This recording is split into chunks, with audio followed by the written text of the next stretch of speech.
Hello and welcome to another one of my videos, and in today's video I'm going to be going through some auction lots I won. I was bidding on two auctions. One of the auctions came in today. The other one I've literally just phoned them because I paid them over a week ago and I said, where are my coins? you know? Oh, sorry, we didn't realise you'd paid. Yeah, thanks for that. So not entirely impressed with that, but it is what it is, and mistakes do happen. If you do enjoy my content, you know, to support me right now, you can do it by liking, commenting and subscribing. Equally, if you don't like it, you're more than welcome to downvote it. That's the way of the world. Can't please everyone. So yeah, let's go through what I got.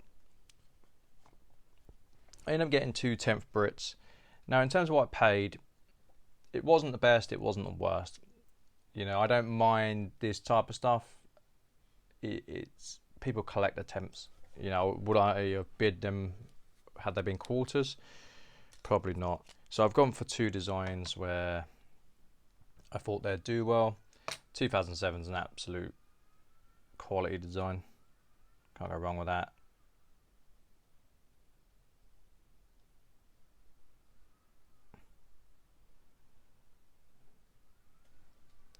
Let's have a quick look at that. Oh, there's red spot in there. That looks like copper spotting. I'll show you, one sec. I didn't see that on the pictures.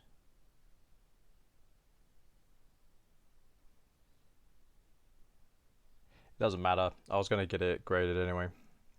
But that's a real shame.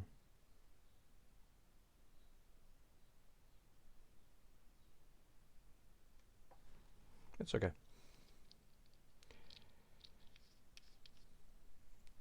So that's them two. I end up getting a carded Brit. This is probably worth 33 to 35 just in this alone. Why people pay it, I'm not entirely sure. People do pay it. I've had people say to me, oh, I'm not paying it for that.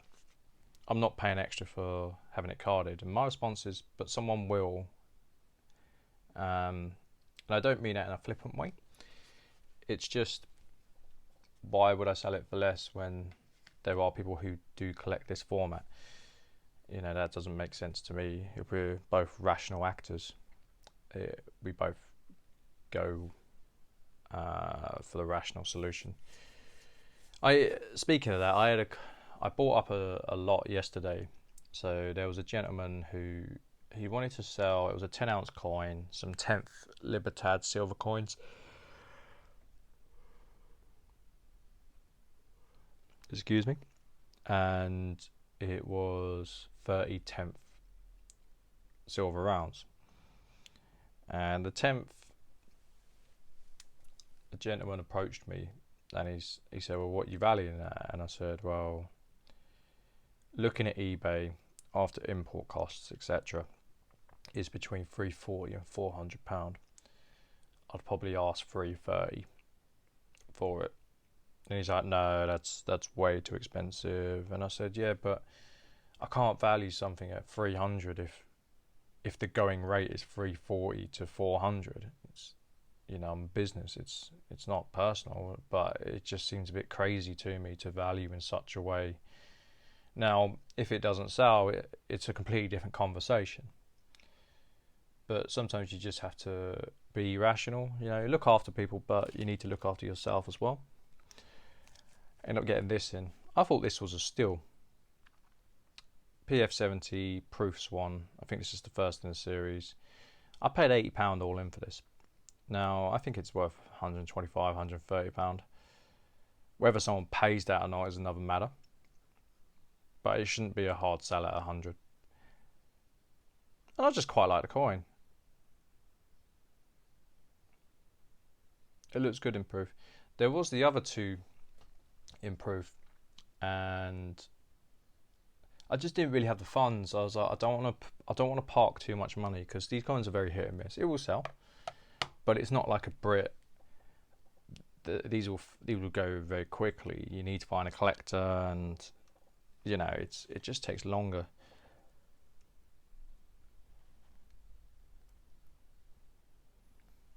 I bought in a young head. This most likely will be for the reserve. So I paid a price that I thought was very attractive.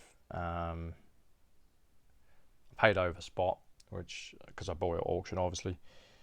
I ended up putting a couple of cheeky bids in at the end. Long story short was my landlord was around trying to fix the electric, so I didn't have any power, so I just put 2 bids in at the end for, it was a young head and it was a shield, and they both come in. So yeah, happy with that. But yeah, that's probably going in the reserve. Try and build that back up. It's going to be strategically very important for me in the future. We'll get into that. Bought a shield.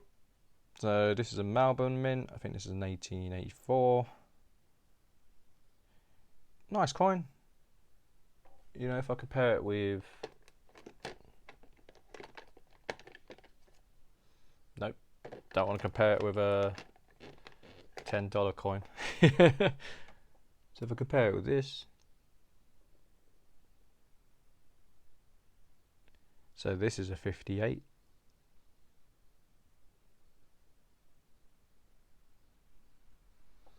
To me, they're very similar. Very, very similar.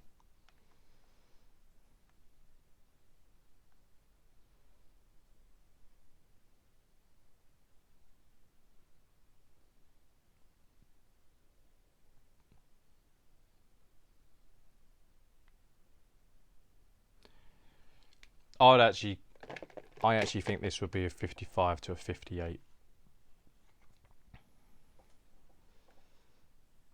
I got another shield.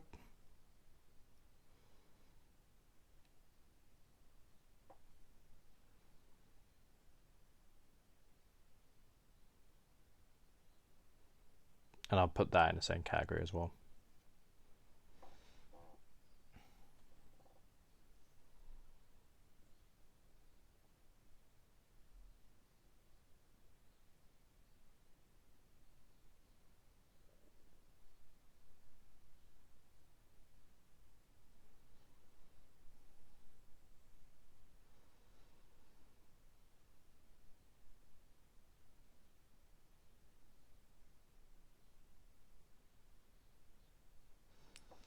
And lastly,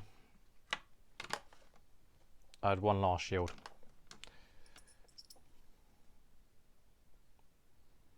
This one's in a lesser condition. This is probably a 53 to a 55.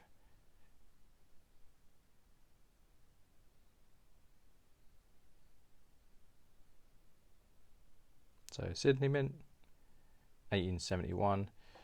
Now I'm going to quickly check if they're rare or not whilst I talk on camera. Let's put the shields on here. It's not that I'm trying to trash the video out, I'm just genuinely curious. It might be beneficial to find out as well. So, right, shield backs, £5, sovereign, 1820. Right, there's your shield backs. So we're talking, that's London.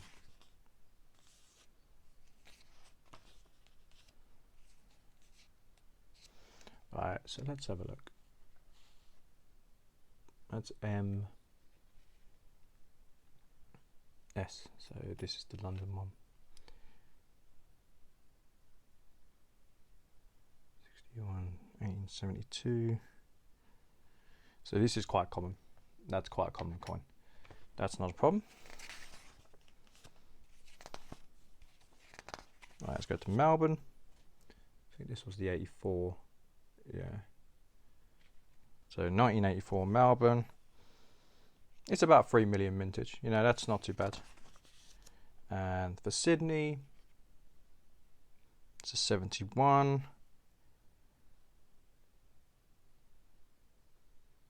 Depends what it is. So if it's incuse with, wait, incuse on truncation.